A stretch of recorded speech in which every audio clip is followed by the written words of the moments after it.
ആദ്യമായിട്ട് നമ്മുടെ T C സാറിനെ ഒരു ഇത്രയധികം ആദരവോട് കൂടി ഒരു ജനത, കാരണം ഇന്ത്യയിലെ ഒട്ടുമുക്കാൽ ജനങ്ങൾ 4 കോടിയിലധികം ജനങ്ങൾ ഇപ്പോ ജോയിൻ ചെയ്ത് കഴിഞ്ഞിട്ട് അദ്ദേഹത്തെ ശരിക്കും അറിഞ്ഞുകൊണ്ട് ഈ ഒരു പ്രസ്ഥാനത്തിലേക്ക് വന്ന് നല്ല രീതിയിൽ മുന്നോട്ട് പോവാൻ നമ്മളെ ജീവിതം ആയിക്കോട്ടെ, നമ്മുടെ സാമ്പത്തികമായിട്ടുള്ള കാര്യങ്ങളായിക്കോട്ടെ, ആരോഗ്യപരമായിട്ടുള്ള കാര്യങ്ങളായിക്കോട്ടെ, ഏത് രീതിയിൽ മുന്നേതിയിൽ എത്താൻ വേണ്ടിയിട്ട് കഠിന പ്രയത്നം ചെയ്ത് പല രീതിയിലുള്ള അതിന്റെ കാര്യങ്ങളൊക്കെ ചെയ്ത് നമ്മൾക്ക് നല്ല ഒരു ഓർഡറിലാക്കി തന്നിട്ടുള്ള TCG സാറിന് ആദ്യമായിട്ട് ഓർത്തുകൊണ്ട് നമ്മളെ ഗ്രേറ്റ് ലീഡേഴ്സ് ആയിട്ടുള്ള സഫീർ മൂർത്തി സാർ, അതേപോലെ star Ruby Sujith Kumar sir, അതേപോലെ നമ്മളെ താഴെ വന്നിട്ടുള്ള റൂബി, എല്ലാ ലീഡേഴ്സിനെയും പേരെടുത്ത് പറഞ്ഞാൽ അതിനെ സമയം ഉണ്ടാവുള്ളൂ. ഇപ്പൊ ഏതായാലും ഷാജി സാർ എല്ലാവരെയും വെൽക്കം ചെയ്തു.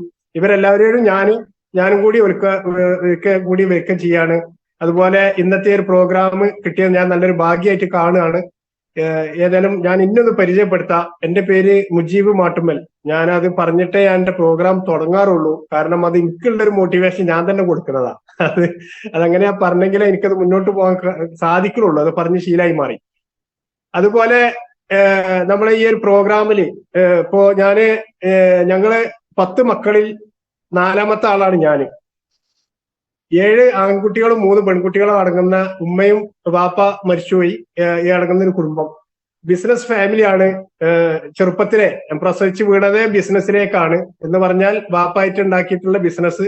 അതേപോലെ ഈ മാട്ടുമ്മൽ എന്നൊരു ഫാമിലിക്ക് അരീക്കോടും സമീപ പ്രദേശങ്ങളും ഉണ്ടാക്കിയിട്ടുള്ള ഒരു നല്ലൊരു പേര്, ഈ ഒരു കുടുംബ പേര്, അതിലും ഞാൻ അഭിമാനിക്കുകയാണ്. അങ്ങനെ കുടുംബത്തിൽ ജനിച്ചതിൽ എനിക്ക് നല്ലൊരു അതിന്റെ ഒരു അഭിമാനം എനിക്കുണ്ട്. അതേപോലെ തന്നെ ഇതിനോട് അനുബന്ധിച്ച് നമുക്ക് നമ്മളെ ഓരോ കാര്യങ്ങളും ഓരോ ആൾക്കാരും ചെയ്യേണ്ട രീതി നല്ല രീതിയിൽ ജീവിച്ച് മുന്നോട്ട് പോകണം. ഒരാളോടും ഒരു ദ്രോഹങ്ങളോ ദോഷങ്ങളോ അല്ലെങ്കിൽ മറ്റുള്ള അനവസരങ്ങളോ ഉണ്ടാക്കാത്ത രീതിയിൽ ജീവിച്ച് മുന്നോട്ട് പോകണം എന്നുള്ള പ്രവാചക വചനം മുൻനിർത്തി നമ്മളെ എല്ലാ ആൾക്കാരോടും നല്ല രീതിയിൽ പെരുമാറി നമ്മൾക്ക് പറ്റുന്ന കാര്യങ്ങൾ നമ്മൾ സ്വീകരിക്കുകയും അത് മറ്റുള്ളവർക്ക് പകർന്നു കൊടുക്കാൻ നമ്മൾക്ക് സാധിക്കുന്ന രീതിയിൽ ചെയ്യുകയും തെറ്റായ രീതിയിലേക്ക് പോവാതെ അതില് കാണുന്ന ആൾക്കാരെ അത് വിമർശിച്ചോ അല്ലെങ്കിൽ എതിർത്തോ അതിൽ മുന്നോട്ട് പോവാനും നമ്മൾ ചെയ്യുന്ന ഒരു പ്രവർത്തനങ്ങളിലേക്ക് അനുയോജ്യമായിട്ടുള്ള ഒരു സിസ്റ്റം ആയിട്ടാണ് ഞാൻ ഈ RCM എന്നിട്ടുള്ള ഈ റൈറ്റ് കൺസെപ്റ്റ് മാർക്കറ്റിംഗ് പല നിർവചനങ്ങളും അതിന് കൊടുക്കാറുണ്ട്. ഇതിന് ഞാൻ അത്രയും ഉൾക്കൊണ്ട് ഇത് ചെയ്യാനുള്ള കാരണം അതുകൊണ്ടൊന്ന് മാത്രം തന്നെയാണ്. കാരണം കളവ് പറയണ്ട, ഒരാളെ വഞ്ചിക്കണ്ട, ഒരാളോടും 10 പൈസ അഡ്വാൻസ് ആയിട്ട് വാങ്ങി സാമ്പത്തികമായിട്ടുള്ള ചീറ്റ് ചെയ്യേണ്ട പരിപാടിയില്ല. അതേപോലെ നമ്മൾ ചതിക്കപ്പെടേണ്ട പരിപാടിയില്ല. ഇതുപോലെ നല്ലൊരു പ്രൊഡക്റ്റുകൾ യൂസ് ചെയ്ത് ഇപ്പോ പുതിയൊരു മാനദണ്ഡങ്ങളൊക്കെ വരുന്നുണ്ട് ഗവൺമെന്റ് രീതിയിൽ, മൾട്ടി ലെവൽ മാർക്കറ്റിംഗിന്റെ രീതിയിൽ പല സിസ്റ്റങ്ങൾ ഇതിൽ വരുന്നുണ്ട്. പ്രൊഡക്റ്റുകൾ ഇല്ലാത്ത ഒരു സിസ്റ്റത്തിനും പിടിച്ചു നിൽക്കാൻ പറ്റൂല. അതേപോലെ സിസ്റ്റം വിൽക്കുന്ന ആൾക്കാർക്ക് പിടിച്ചു നിൽക്കാൻ പറ്റൂല എന്നുള്ള പുതിയ രീതികളൊക്കെ വരുന്നതിലും മുൻപന്തിയിൽ എല്ലാ ഭാഗങ്ങളും എല്ലാ പഴുതുകളും അടച്ച് നല്ല രീതിയിൽ മുന്നോട്ട് പോകാൻ ഈ TCG സാർ നമുക്ക് തന്നിട്ടുള്ള ഈ ഒരു സിസ്റ്റം, ഇതിന്റെ കാര്യങ്ങളോടൊക്കെ തന്നെയാണ് എനിക്കും ഇതിനോട് താല്പര്യം ഉണ്ടാവാനുള്ള ഒരു കാരണം ഫസ്റ്റിൽ തന്നെ ഞാന് 2020 RCM എന്നൊരു പ്രസ്ഥാനത്തെ ഫെബ്രുവരിയിൽ ഈ ഒരു പ്രസ്ഥാനത്തെ ഞാൻ അറിഞ്ഞു. അതില് ലിക്വിഡ് ഡിറ്റർജന്റ് എന്ന് പറഞ്ഞിട്ടുള്ള ഡ്രസ്സ് അലക്കുന്ന ഒരു ലിക്വിഡിലൂടെയാണ് ഞാൻ ഈ ഒരു പ്രസ്ഥാനത്തിലേക്ക് കടന്നു വന്നിട്ടുള്ളത്. അപ്പോ അത് ആദ്യം ഫസ്റ്റിൽ ഞാൻ യൂസ് ചെയ്തു. എനിക്ക് ഒരുവിധം പൊടികളൊന്നും, അതായത് സോപ്പ് പൊടികള്, ഒരുവിധം കമ്പനീന്റെ സോപ്പ് പൊടികളോ ലിക്വിഡുകളൊന്നും എനിക്ക് പറ്റൂല. കാരണം നമ്മള് ശരീരം വിയർത്ത് കഴിഞ്ഞാൽ ചൊറിച്ചിൽ വരും. ഏത് ഡ്രസ്സിന്റെ രീതിയിലാണെന്ന് വിചാരിച്ചു ഡ്രസ്സുകൾ മാറ്റി പല രീതിയിൽ നോക്കിയിട്ടും ചെക്ക് ചെയ്തിട്ടും അതൊന്നും അല്ല സംഭവം. അങ്ങനെ അതിൽ നിന്നും മാറ്റം വരുത്താൻ എനിക്ക് വേറൊരു പ്രശസ്തമായിട്ടൊരു കമ്പനി എന്ന് അവകാശപ്പെടുന്നു. നമ്മളെ ഇതെല്ലാം MNC കമ്പനിയാണ്, മൾട്ടിനാഷണൽ കമ്പനിയാണ്. അതിലുള്ള പ്രൊഡക്റ്റുകൾ യൂസ് ചെയ്തു. അതെനിക്ക് ഓക്കെ എന്ന് തോന്നി. അങ്ങനെ അതിന്റെ കൂടെ കുറച്ച് വർഷങ്ങൾ അതിന്റെ കൂടെ നിന്നു. 1-2 വർഷം അതിനെ കുറിച്ച് പഠിച്ചു. ഏതൊരു സിസ്റ്റം ഏറ്റെടുത്താലും അതിനെക്കുറിച്ച് കൂടുതൽ പഠിക്കുക എന്നുള്ള എൻ്റെ ഒരു രീതിയാണ്. അതിന് ഏത് രീതിയിലാണോ പഠിക്കേണ്ടതെന്നുള്ളത് ഞാൻ തന്നെ തെരഞ്ഞെടുക്കാറാണ്. അല്ലാതെ മറ്റുള്ള പറഞ്ഞ അതേപോലെ തന്നെ മാത്രമായിട്ടുള്ള രീതിയല്ല. അതിന്റെ ശരിയായ വശങ്ങൾ എന്താണ്, അതിന് ദോഷവശങ്ങൾ എന്തെങ്കിലും ഉണ്ടോ, ഇത് കാരണം നമ്മൾ മാത്രം യൂസ് ചെയ്യുന്ന സംഭവമല്ല, മറ്റുള്ള ആൾക്കാർക്ക് കൂടി പകർന്നു കൊടുക്കേണ്ട രീതി കൂടിയാണല്ലോ. അപ്പൊ അതിനെ അനുസരിച്ചുള്ള രീതിയിൽ നോക്കി ചെക്ക് ചെയ്ത് മനസ്സിലാക്കി ഡീപ്പായിട്ട് പഠിച്ചു എല്ലാ കാര്യങ്ങളും. ഇപ്പൊ ഞാന് ഇതിന്റെ ബേസിക് ആയിട്ടുള്ള രീതി എന്ന് പറഞ്ഞാല് solar, water heater, inverter, purifier, അതേപോലെ BLDC ഫാന്, ഈസി കുക്ക്, ഇതിന്റെ ഒക്കെ മാർക്കറ്റിംഗ് ആണ്.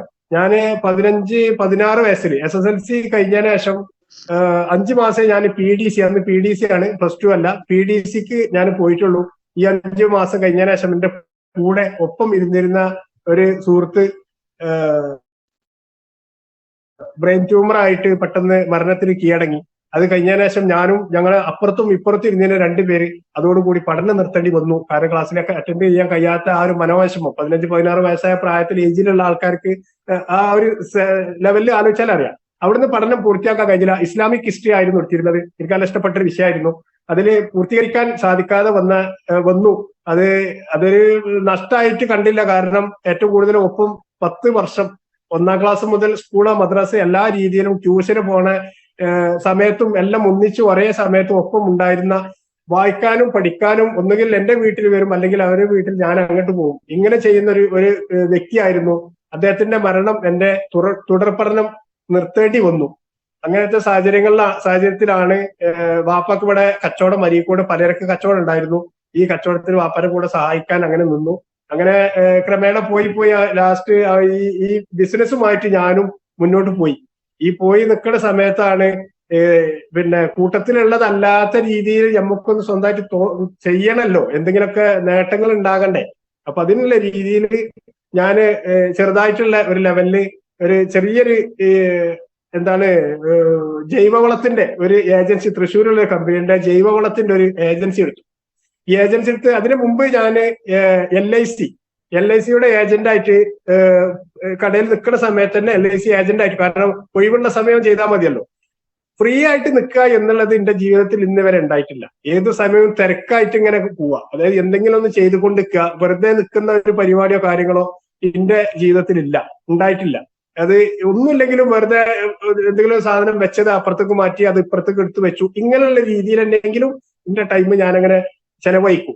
അതായത് ഫ്രീ ആയിട്ട് നിൽക്കുന്ന ഒരു മൈൻഡ് സെറ്റ് എനിക്ക് ഇല്ല. അതേപോലെ അങ്ങനെ നിൽക്കുന്ന സമയത്താണ് ആ ഒരു ഇത് ചെയ്തു. അപ്പൊ അത് മാർക്കറ്റിലേക്ക് ഇറങ്ങണം, എന്തെങ്കിലേ അത് ബിസിനസ് പ്രോത്സാഹിപ്പിക്കാൻ പറ്റുള്ളൂ എന്ന് കമ്പനി പറഞ്ഞു. ഓക്കെ, മാർക്കറ്റിലേക്ക് ഇറങ്ങാന്ന് പറഞ്ഞു. അങ്ങനെ ഇറങ്ങി.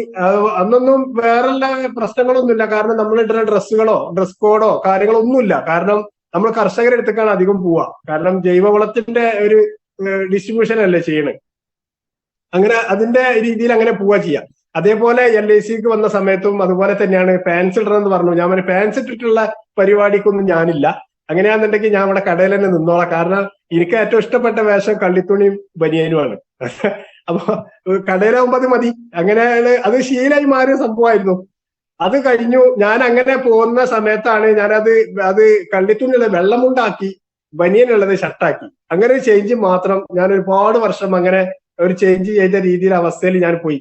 അങ്ങനെ പോയി നിൽക്കുന്ന സമയത്ത് ഇതിന്റെ ബിസിനസ് നടക്കും. കാരണം വെച്ചാൽ എനിക്ക് അന്നേ ഈ സംസാരിച്ചിട്ട് പിന്നെ സംസാരിക്കാനുള്ള ഒരു സ്വിച്ച് ഇട്ട് കഴിഞ്ഞാൽ അത് ഓഫ് ആക്കുന്ന പരിപാടി എനിക്ക് അറിയില്ല. എന്റെ മുന്നിലുള്ള ആൾക്കാർ ഒന്നുകിൽ എണീറ്റ് പോകണം, അല്ലാന്നുണ്ടെങ്കിൽ എനിക്ക് സ്വയം പിരിഞ്ഞു പോണ പരിപാടി എനിക്ക് അറിയില്ല. സത്യത്തിൽ അങ്ങനെയാണ്. എനിക്ക് ചെറിയ നമ്മളെ മഹാപരിവർത്തനം എന്നൊരു പ്രോഗ്രാം പോലെ അരമണിക്കൂറൊക്കെ കിട്ടിയാൽ എനിക്ക് അരമണിക്കൂർ പൂർത്തിയാക്കാൻ കഴിയാറില്ല. ഫുള്ളായിട്ട് ഞാൻ ചെറുതായിട്ടുള്ള ചെറിയ ഷോർട്ട് ആക്കിയിട്ട് എഴുതി വെച്ചിട്ടാണെങ്കിലും പറയാതെ തന്നെ ഫുള്ളാക്കി തീരാനുള്ള ഇത് കഴിയാറില്ല. അത് എന്നെ അറിയുന്ന എല്ലാ ആൾക്കാർക്കും അത് അറിയാൻ പറ്റും. പക്ഷെ ഞാൻ എന്റെ ചെറുപ്പകാലം ഒരു കാര്യത്തിനും ഒരു സംഗതികൾക്കും സംസാരിക്കാത്ത ഒരാളായിരുന്നു. വളരെ, അതായത് സ്കൂളിൽ പഠിക്കുന്ന സമയത്ത് എന്തെങ്കിലും കാര്യത്തിന്, ഇപ്പൊ അന്നൊക്കെ സ്റ്റാമ്പിന് പൈസ വരുന്ന പരിപാടി ഉണ്ട്. സ്റ്റാമ്പിന്റെ ഒരു ഇതൊക്കെ വരാറുണ്ടല്ലോ. അപ്പൊ അങ്ങനെ അതേമാതിരി NCCക്ക് ഇങ്ങനത്തെ സംഗതികളൊക്കെ വരുമ്പോ ഞാൻ അനിയനോട് പറയലാണ് സാധാരണ. അനിയനോട് ചെന്ന് വാപ്പനോട് ചോദിച്ചു നോക്ക് പൈസ, കാരണം കിട്ടുമല്ലേ എന്നുള്ള അറിയില്ല. അന്ന് അങ്ങനത്തെ ഒക്കെ ഒരു മൈൻഡാണ്. പക്ഷെ ഇന്ന് അതിലൊക്കെ വ്യത്യസ്തമായിട്ട് ഞാൻ ഇങ്ങനെ മാറി. അതിന്റെ കാരണം ഞാൻ പറഞ്ഞു വരികയാണ്. ഇപ്പൊ അന്ന് അങ്ങനെ ഈ ഒരു LICന്റെ പരിപാടി കഴിഞ്ഞു. അത് കഴിഞ്ഞു ഈ മാർക്കറ്റിങ്ങിന്റെ പരിപാടി തുടങ്ങി. അതും കഴിഞ്ഞതിന് ശേഷമാണ് എനിക്ക് തോന്നി ഇത് ഇങ്ങനെ പോയാൽ സംഭവം നടക്കൂല.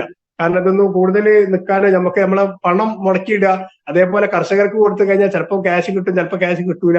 അപ്പൊ ഇങ്ങനെയൊക്കെയുള്ള സമയത്താണ് അതിൽ നിന്നും പിന്നെ മാറി വീണ്ടും ഷോപ്പിലേക്ക് തന്നെ പോയി.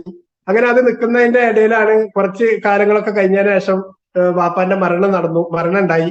അപ്പൊ അത് കഴിഞ്ഞതിന് ശേഷം സ്വാഭാവികമായിട്ട് നമ്മളെ ശരിക്കൊരു നെടുന്തൂൺ ഒരു പൊട്ടിപ്പോവാ, ഒന്ന് ഒടിഞ്ഞു പോവാ, അല്ലെങ്കിൽ നമ്മുടെ അടുത്ത് നിന്ന് വേറിട്ട് പോകുമ്പോൾ ഉണ്ടാകുന്ന ഒരു വിഷമങ്ങൾ ഉണ്ടാവുമല്ലോ. അങ്ങനെ നിൽക്കുന്ന സമയത്ത് വാപ്പ സുഖമില്ലാതെ വന്ന സമയത്ത് തന്നെ ബിസിനസ് ഒക്കെ കുറച്ച് കൊണ്ടുവന്നു. അന്ന് ഇവിടെ ഹോൾസെയിൽ ആയിട്ടാണ് അന്ന് ചെയ്തിരുന്നത്. ഇവിടെ മാട്ടുമ്മൽ അബുവാക്ക എന്ന് പറഞ്ഞാൽ ഒരുവിധ ആൾക്കാർക്കൊക്കെ അറിയും. അതുപോലെ മാട്ടുമ്മൽ ബിരാക്ക, മൂത്താപ്പയാണ് വാപ്പാന്റെ ജ്യേഷ്ഠൻ. ഇവരെ പറഞ്ഞാല് ഈ അരിയോട് ചുറ്റുവട്ടത്തുള്ള ഏതൊരാൾക്കാർക്ക് ഇന്നും അറിയും. കാരണം അങ്ങനെ ഒരു അഡ്രസ് ഉണ്ടാക്കിയിട്ടാണ് അവർ പോയത്. അപ്പം ആ തലമുറയിൽ ഇന്ന് ആരും ഇല്ല. ഒരു ചെറിയൊരു അമ്മായി ഉണ്ടായിരുന്ന ഞങ്ങളുടെ കൂടെ തന്നെയായിരുന്നു. അമ്മായിയും മരിച്ചുപോയി. ഇപ്പൊ അങ്ങനെ ഒരു തലമുറയിൽ ആരുമില്ല. ഇപ്പം ഇങ്ങനെ ഞങ്ങൾ 10 പേരിൽ 4ാമത്തെ ആളായിട്ട് ഞാൻ ഇങ്ങനെ ഓരോ പരിപാടികൾ ഇങ്ങനെ ചെയ്തുകൊണ്ടിരിക്കും. ഈ ചെയ്ത ഒരു പരിപാടികളും ഞാൻ അന്ന് തുടങ്ങിയ 2ഓ 3ഓ പരിപാടികൾ മാത്രമേ ഞാൻ എന്റെ ജീവിതത്തിൽ നിന്ന് ഒഴിവാക്കിയിട്ടുള്ളൂ. ബാക്കി പിന്നെ ഏറ്റെടുത്ത എല്ലാ പരിപാടികളും ഞാൻ ഇന്നും കൊണ്ട് നടക്കുന്നുണ്ട്. അതായത് ഇന്ന് ചെയ്യുന്ന എല്ലാ ബിസിനസ്സും, ഏത് ബിസിനസ്സിലും ചെയ്യുന്നാൽ ഞാൻ ഒരു പാർട്ട് ടൈം ആയിട്ടാണ് വർക്ക് ചെയ്യുന്നത്. പക്ഷെ എല്ലാ മേഖലയിലും എനിക്ക് എന്റെ കഴിവ് തെളിയിക്കാൻ കഴിഞ്ഞിട്ടുള്ള സാഹചര്യങ്ങൾ ഉണ്ടായിട്ടുണ്ട്. അതില്ലാത്ത അവസരങ്ങളുള്ള സംഭവങ്ങളൊക്കെ ഞാൻ ഒഴിവാക്കിയിട്ടുണ്ട്. എന്ന് പറഞ്ഞാൽ ഇവിടെ ഇപ്പോ ഓരോ സംഗതികൾ ചെയ്യുന്ന സമയത്തും പല നഷ്ടങ്ങൾ ഉണ്ടാവും. ബിസിനസ് എന്ന് പറഞ്ഞാൽ പല നഷ്ടങ്ങളും ഉണ്ടാവും. കാരണം ക്യാഷ് മുടക്കിയിട്ടുള്ള പരിപാടിയാണ്. അഡ്വാൻസ് ആയിട്ട് പേയ്മെന്റ് അടക്കണം. അടച്ചു കഴിഞ്ഞിട്ട് ഇവിടെ കൊണ്ടുവന്ന് വന്നാൽ കടം കൊടുക്കണം. ആ കടം കൊടുത്തു കഴിഞ്ഞാൽ കിട്ടാൻ പ്രയാസമാണ്. അത് കിട്ടിയാൽ തന്നെ പല പ്രാവശ്യമായിട്ട് പല രീതിയിൽ ചെറിയ ചെറിയ എമൗണ്ടുകളായിട്ട് പല തവണകളാണ് കിട്ടുക. അപ്പൊ നമുക്ക് ഒന്നിച്ചു കൊടുക്കേണ്ട സമയത്ത് വരുന്ന സമയത്ത് വീണ്ടും നമ്മൾ തിരിഞ്ഞിട്ട് അതൊരു തിരിഞ്ഞു മറിഞ്ഞ് നടക്കുന്ന ഒരു ജീവിതമായിട്ടാണ് അങ്ങനെ പോയിരുന്നത്. അങ്ങനെ നിൽക്കുന്ന സമയത്താണ് 22ാം വയസ്സിൽ കല്യാണം നടന്നു. കഴിഞ്ഞതിന് ശേഷമാണ് പിന്നെ ഒന്നുകൂടെ ഇപ്പൊ ഉണ്ടായിരുന്ന ഈ ഒരു ബിസിനസ് ഒന്നുകൂടി ഡെവലപ്പ് ചെയ്തു. അതായത് അരീക്കോട് ഇവിടെ നമ്മൾ അന്നത്തെ കാലത്ത് ടെലിവിഷനുകളിലൊക്കെ ഗ്രെയിൻസ് ആയിട്ടാണ് ശരിക്കും സാധാരണ TV ഒക്കെ കാണുക. ഒന്നുകിൽ ഡോട്ട്സ് അല്ലെങ്കിൽ ഗ്രെയിൻസ്, ഇങ്ങനത്തെ രീതിയിൽ ശരിക്കും മുഖം കാണൂല, ആളെ ശരിക്കും മനസ്സിലാവില്ല. ആ രൂപമാണ് ഇരിക്കുന്നുണ്ടെന്നുള്ള അറിയാം എന്നുള്ള രീതിയിൽ.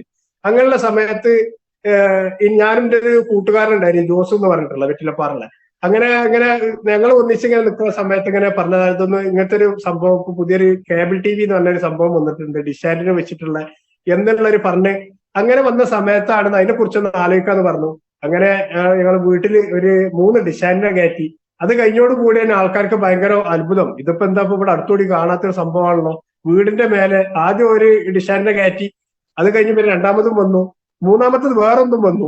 അന്ന് ഏഷ്യാനെറ്റ് എന്ന് പറഞ്ഞ സംഭവം ഹെലിക്കൽ നമ്മളെ പ്ലാവിന്റെ മുകളിലൊക്കെ ആന്റിനെ വെച്ചിട്ടുള്ള, അന്നൊക്കെ അങ്ങനെയാണ്. അത് കാറ്റാടി കഴിഞ്ഞാൽ ഈ സംഭവം കിട്ടൂല. അന്നത്തെ സമയത്തൊക്കെ അങ്ങനത്തെ ഓരോ സംഗതികളാണല്ലോ. അത് കഴിഞ്ഞു. പിന്നെ ഹെലിക്കൽ എന്ന് പറഞ്ഞിട്ടുള്ള ഒരു റിങ് മാറിയുള്ള ഒരു സംഭവം വന്നു ഏഷ്യാനെറ്റിന്റെ. അത് വന്നു കഴിഞ്ഞാൽ അതും ഇതേപോലെ തന്നെ വലിയ സക്സസ് ആയി കഴിഞ്ഞില്ല, കുറഞ്ഞ കാലം നിന്നുള്ളൂ. പിന്നെ അത് ഡെവലപ്പ് ചെയ്ത് കഴിഞ്ഞതിന് ശേഷമാണ് ഡിഷാൻഡിന് വന്നു. അതിലാകുമ്പോൾ നല്ല ക്ലാരിറ്റി കിട്ടി, ക്ലിയർ ആയി. അത് തുടർന്ന് ഇങ്ങനെ ഒരു കേബിൾ TV ലെവലിൽ അങ്ങനെ വന്നു. അന്നും നല്ല എമൗണ്ട്, അത്യാവശ്യം കുഴപ്പമില്ലാത്ത രീതിയിലുള്ള എമൗണ്ട് ഇറക്കി. അതും ഇതേപോലെ തന്നെ പരാജയങ്ങൾ അങ്ങനെ വന്നു നിരന്തരം. കാരണം ഇടിമിന്നൽ ഒക്കെ വരുന്ന സമയത്തൊക്കെ ഇതിന്റെ പ്രശ്നങ്ങൾ കൂടുമ്പോൾ ഓട്ടോമാറ്റിക്കായിട്ട് നമ്മളെ പിന്നെ മൈൻഡ് സെറ്റ് ക്ലിയർ ആവില്ല. കാരണം ടെൻഷൻ കൂടുകയാണല്ലോ ചെയ്യാം. പക്ഷെ അങ്ങനെ ഒരു സംഭവം എന്റെ ജീവിതത്തിൽ അന്നും ഇന്നും ഇല്ലാത്തൊരു സംഭവമാണ് ഈ ടെൻഷൻ എന്ന് പറഞ്ഞ സംഭവം. വരുന്നിടത്ത് വെച്ച് കാണുക, അത് എന്തെന്നെയാണെന്നുണ്ടെങ്കിലും അത് അങ്ങനെ ഒരു മൈൻഡ് എനിക്ക് ആദ്യം ഉള്ളതാണ്.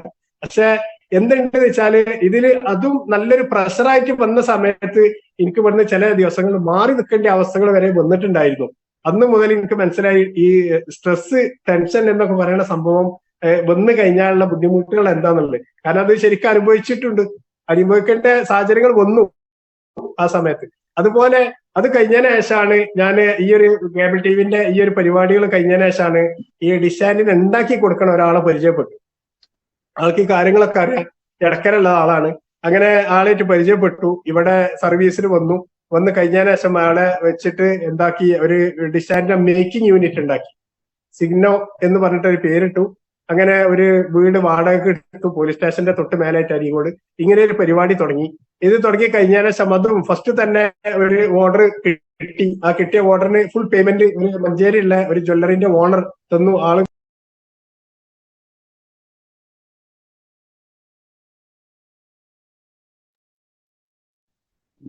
പരിപാടി തുടങ്ങിയതിനു ശേഷമാണ് ഇപ്പം പിന്നെ അതങ്ങനെ നല്ല ഉഷാറായിട്ട് വന്ന സമയത്ത് എന്തായി, ഞാന് കേൾക്കുന്നുണ്ടല്ലോ അല്ലേ? അതിന്റെ ഇടയിൽ ഒരു ഫോൺ കോൾ വന്നു.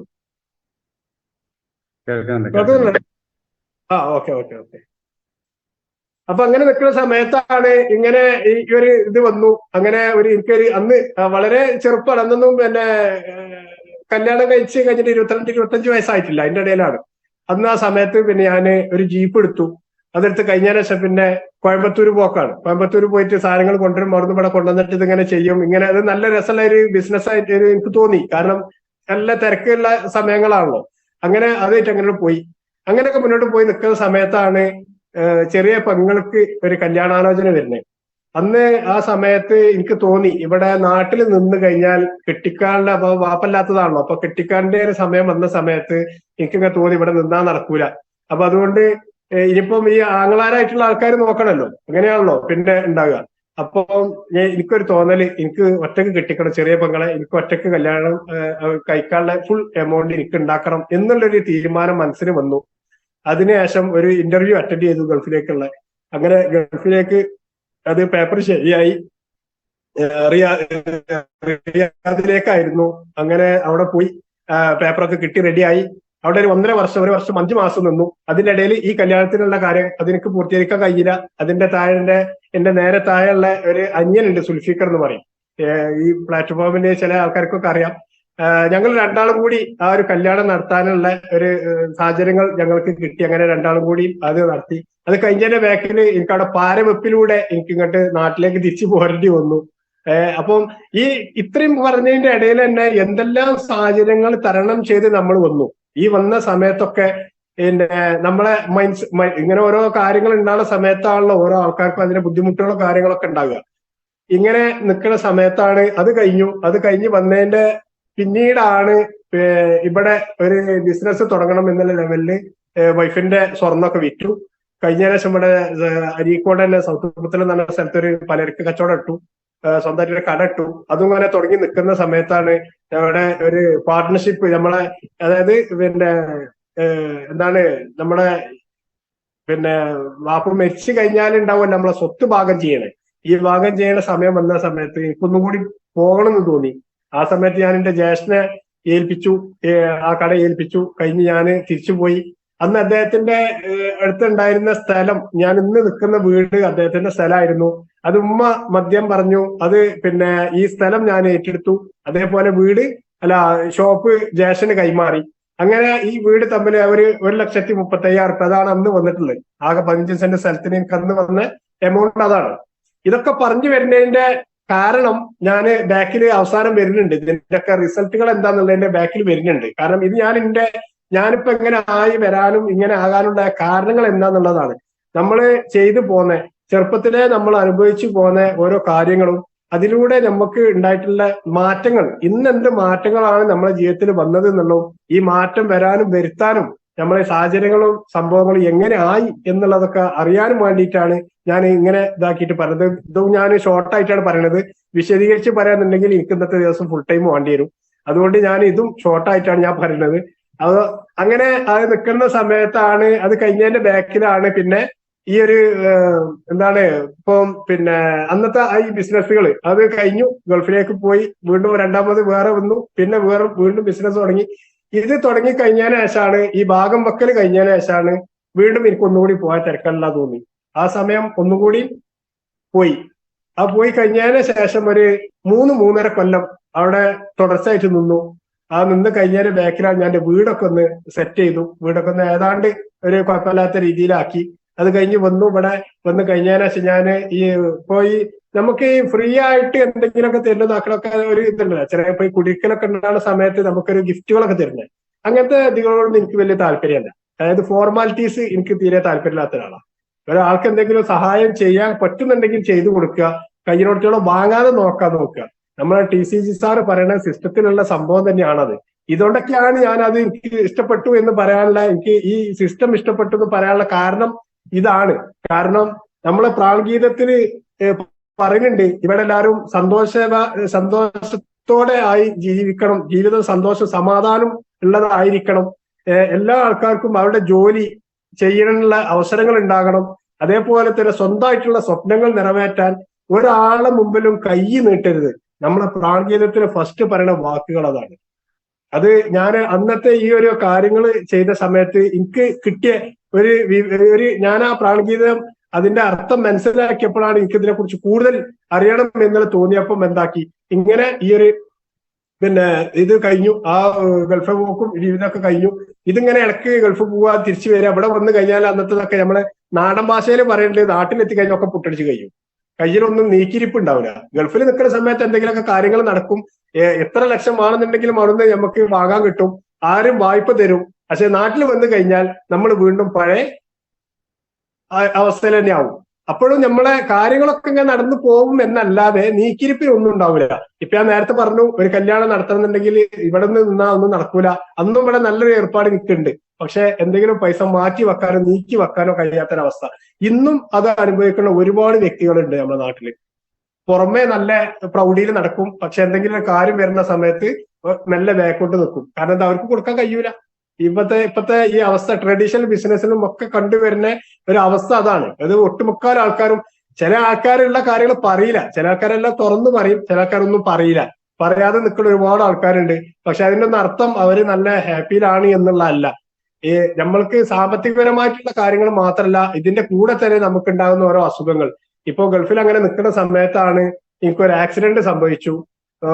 ഒരു രണ്ട് വണ്ടികൾ കൂട്ടിയിടിച്ചു. അതിന്റെ ഇടയിൽ ഞാൻ ഓട്ടിയിരുന്ന വണ്ടി പെട്ടു. അങ്ങനെ പെട്ട് കഴിഞ്ഞ ശേഷം ജസ്റ്റ് ഒന്ന് മുന്നോട്ട് പോയിട്ടേ ഉള്ളൂ, വേറൊന്നും ആയിട്ടില്ല. പക്ഷെ എന്റെ നട്ടലില് 3 ഡിസ്കുകൾ കംപ്ലൈന്റ് ആയി, ഡിസോർഡർ ആയി. ആ കഴിഞ്ഞ സമയത്ത് പിന്നെ എനിക്ക് നരമ്പിന് പ്രശ്നം വന്നു, സ്പൈനൽ കോഡിന് വിഷയങ്ങൾ വന്ന സമയത്ത് പിന്നെ എനിക്ക് അവിടുന്ന് തിരിച്ചു വരേണ്ട ഒരു അവസ്ഥ വന്നു. പക്ഷെ അവിടുത്തെ നിയമങ്ങൾ നമ്മളെ പെട്ടെന്നുള്ള വരവോ കാര്യങ്ങൾക്കൊന്നും അവിടെ അതിനൊരു ഇതില്ല. സൗദിയിൽ പ്രത്യേകിച്ച് അങ്ങനത്തെ സാഹചര്യങ്ങളൊന്നും ഉണ്ടാവാറില്ല. അപ്പൊ അന്നും ഇതേപോലെ തന്നെ നമ്മൾക്ക് ചില സമയത്ത് നമുക്ക് നമ്മളെ കൺട്രോൾ ചെയ്യാൻ പറ്റാത്ത അവസ്ഥകൾ വരും. അങ്ങനെ ഉണ്ടാകുന്ന സമയങ്ങൾ ഉണ്ടാവാറുണ്ട്. അങ്ങനെ ഒരു അവസ്ഥ എനിക്ക് വന്നു. ഞാൻ എന്റെ ഇക്കാമൊക്കെ മാനേജറെ മേലേക്ക് വലിച്ചെറിഞ്ഞു, എനിക്ക് ജോലി വേണ്ട, ഞാൻ ഇവിടുന്ന് പോവാണ്, എനിക്ക് പറ്റൂല എന്നും പറഞ്ഞിട്ട് അന്ന് അങ്ങനെയൊക്കെ ഒരു ഇതാക്കിയിട്ടുള്ള ഒരു വരവാണ് അന്ന് വന്നിരുന്നത്. കാരണം എനിക്ക് നിൽക്കാൻ കഴിയില്ല, വേദന കൊണ്ട് നിൽക്കാൻ കഴിയില്ല. വേദന ഇവിടെ വന്ന് കഴിഞ്ഞതിന് ശേഷം ഇവിടെ അൽഷിഫ ഹോസ്പിറ്റലിൽ എൻ്റെ ഒരു കസിൻ ഉണ്ട്, ഡോക്ടർ ഷെഫീഖ് മാട്ടുമ്പൽ. കസിനോട് പറഞ്ഞു, അവർ പറഞ്ഞു ഇങ്ങനെ ഒരു 6 മാസം ലീവിന് വരാൻ പറ്റും. ഞാൻ പറഞ്ഞു 1 മാസം പോലും ലീവ് കമ്പനി തരൂല, അങ്ങനെയാണെങ്കിൽ ഒഴിവാക്കി വന്നെങ്കിൽ ഇതിപ്പോൾ ചികിത്സിക്കാൻ പറ്റുള്ളൂ. 4-5 മാസം കണ്ടിന്യൂസ് ആയിട്ട് പോകേണ്ട ഒരു കേസാണ്. പറഞ്ഞു കേട്ടിടത്തോളം അങ്ങനെയാണ്. അതുകൊണ്ട് അതിനനുസരിച്ചുള്ള രീതിയിൽ ഇവിടെ വന്നെങ്കിലേ നടക്കുള്ളൂ എന്ന് പറഞ്ഞു. അങ്ങനെ പറഞ്ഞ ഏതായാലും അന്ന് അൽഷിഫയിലായിരുന്നു അദ്ദേഹം ഉണ്ടായിരുന്നത്. ഞാനവിടെ ചെന്നു. അവിടുന്ന് ഇങ്ങനെ ഒരു സർജറി ചെയ്യുന്ന ഡോക്ടറെ കണ്ടു, സംസാരിച്ചു. അപ്പോ അദ്ദേഹം അവിടുന്ന് പറഞ്ഞു, ഓപ്പറേഷൻ നിർബന്ധമാണ്, മസ്റ്റാണ്. അത് ചെയ്യണമെന്നുണ്ടെങ്കിൽ കഴുത്തിന്റെ ഭാഗം മുതൽ നമ്മുടെ ഊരക്കുറ്റി വരെ അങ്ങനെ ഉള്ളൊരു ഭാഗം കീറിയിട്ട് ഓപ്പറേറ്റ് ചെയ്തിട്ട് 3 ഡിസ്കുകൾ മാറ്റിയിട്ട് അതിന് പ്ലാസ്റ്റിക്കിന്റെ അല്ലെങ്കിൽ ഫൈബറിന്റെ ഡിസ്ക് കയറ്റണം. അത് കയറ്റിയിട്ട് ചെയ്യണം. അത് കഴിഞ്ഞതിന് ശേഷം പിന്നെ രണ്ടാമത് ഒന്നുകൂടി വീണ്ടും ചെയ്യേണ്ടി വരും. അപ്പൊ അങ്ങനെ വരികയാണെന്നുണ്ടെങ്കിൽ അതിന്റെ ഭാവിയിലുള്ള കാര്യങ്ങൾ നമ്മൾ എണീറ്റ് നടക്കാൻ പറ്റുമെങ്കിൽ എണീറ്റ് നടക്കാം, അല്ലെന്നുണ്ടെങ്കിൽ ഫുൾ ബെഡിൽ.